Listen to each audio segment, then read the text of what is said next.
गोपाला शर्मा। और जवाब है मेरे पास पूरा।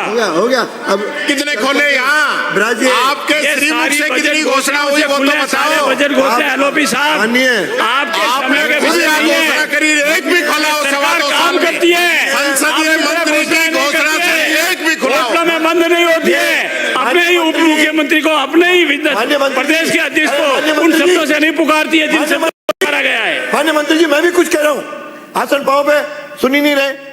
आप दोनों से है ये चर्चा के प्रश्नकाल है, प्रश्न का उत्तर और प्रश्नकाल है, लेकिन आप बहस करोगे ये बहस का प्रश्नकाल के नहीं, अन्य किसी विषय पे करना।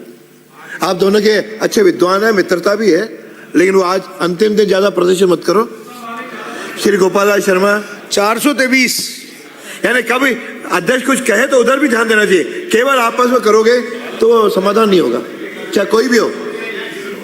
माननीय अध्यक्ष जी, खंड 1 विधानसभा क्षेत्र मांडलगढ़ में जनवरी 2024 से 2 उचित मूल्य दुकानों के विरुद्ध प्राप्त शिकायतों पर की गई कार्रवाई का उचित मूल्य दुकानदार विवरण निम्नानुसार है।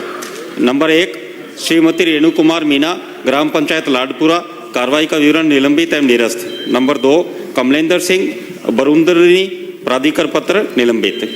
खंड 2 वर्तमान में उचित मूल्य दुकानदारों का 1% छीजत देने हेतु कोई प्रस्ताव विचाराधीन नहीं है। राष्ट्रीय खाद्य सुरक्षा योजना अंतर्गत छीजत हेतु मार्गदर्शन के संबंध में भारत सरकार ने पत्र दिनांक 9/7/2018 द्वारा राजस्थान सरकार के छीजत संबंधी अनुरोध को स्वीकार करना संभव नहीं है, अवगत कराया है। उचित मूल्य दुकानदारों का आवंटित मात्रा के विरुद्ध उनके द्वारा वितरित मात्रा अनुरूप कमीशन का भुगतान किया जा रहा है। उचित मूल्य दुकानदारों को मासिक मानदेय दिए जाने का वर्तमान में कोई प्रस्ताव विचाराधीन नहीं है। खंड 3 वर्तमान में खाद्य सुरक्षा योजना अंतर्गत अन्य खाद्य सामग्री भी वितरण किए जाने का कोई प्रस्ताव विचाराधीन नहीं है। माननीय सदस्य। माननीय अध्यक्ष महोदय, मैं आपके द्वारा मंत्री जी से पूछना चाहता हूं, आपने जवाब दिया रेणु कुमारी मीणा का निरस्त कर दिया। क्या मैं पूछना चाहता हूं मंत्री जी, 1.5 साल पहले पूरा गांव बंद हुआ था, 73 क्विंटल अनाज कम था, उसको निरस्त करने के बावजूद अभी गेहूं वही बांट रही है, क्या उसके खिलाफ कोई कार्रवाई करना चाहते हैं? हाँ तो कब, क्यों तो नहीं? माननीय अध्यक्ष जी, माननीय मंडलगढ़ से आने वाले माननीय सदस्यगण ने जो उचित मूल्य दुकानदार के बारे में प्रसंग रखा है, रेणु कुमारी मीना, लाडपुरा तहसील मंडलगढ़, इनकी शिकायत उपभोक्ता एवं जनप्रतिनिधियों द्वारा आई मार्च 2024 के प्रारंभ में, और जांच की गई तो इसमें पोस्ट मशीन में प्रदर्शित स्टॉक के गेहूं 90.41 क्विंटल का गबन पाया गया तो इनको 12/3/2024 को इनका प्राधिकार पत्र निलंबित किया गया। FIR इनके खिलाफ 31/3/2024 को दायर की गई और 31/5/2024 को इनका प्राधिकार पत्र निरस्त कर दिया गया। अब ये उचित मूल्य दुकानदार उच्च न्यायालय जोधपुर जाते हैं और वहां से स्थगन आदेश लाते हैं। रिट पिटीशन संख्या 10322/2024 दिनांक 5/7/2024 के क्रम में इनको फिर बहाल किया गया। अब हम वापस विभाग के द्वारा माननीय उच्च न्यायालय में दायर करके इस प्रसंग को कि इस पे जो निरस्त है उसको निरस्त का आदेश जारी किया जाए, उसके लिए प्रक्रियाधीन है। माननीय सदस्य।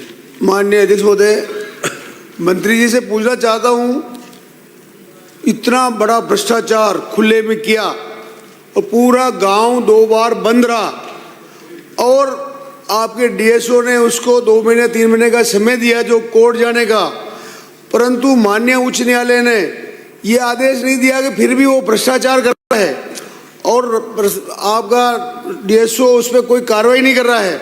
क्या गांव की जनता ऐसे ही भुगती रहेगी या आप उस पर कुछ कार्रवाई करने का विचार रखते हैं? बिल्कुल खुले में लूट मचा रखी है। माननीय मंत्री जी। नहीं, आप जवाब सुनिए। शेम क्या विभाग के नहीं, आप जो कह रहे हो उसमें विभाग का जो कार्य है, विभाग ने तुरंत कार्रवाई की। मार्च प्रारंभ में विभाग के पास आया प्रकरण, उसके खिलाफ निलंबन किया, FIR तक विभाग ने दर्ज कराई और निरस्त भी 31/5/2024 को किया। 2 महीने के अंदर सारी प्रक्रिया हुई जो नियमों के अनुसार थी, सारी प्रक्रिया विभाग ने करी। कोर्ट से कोई स्टे लेके आया वो अलग विषय, उसमें सरकार क्या करे। तो अब आप किसके लिए शेम बोलोगे? आप बोलो, आप आगे जो शेम बोलना चाहो। हाँ, अगला प्रश्न है डॉक्टर विश्वनाथ मेघवाल। माननीय अध्यक्ष महोदय, प्रश्न संख्या 424। माननीय मंत्री जी ये कोर्ट के लिए बोल रहे थे, कोर्ट के लिए।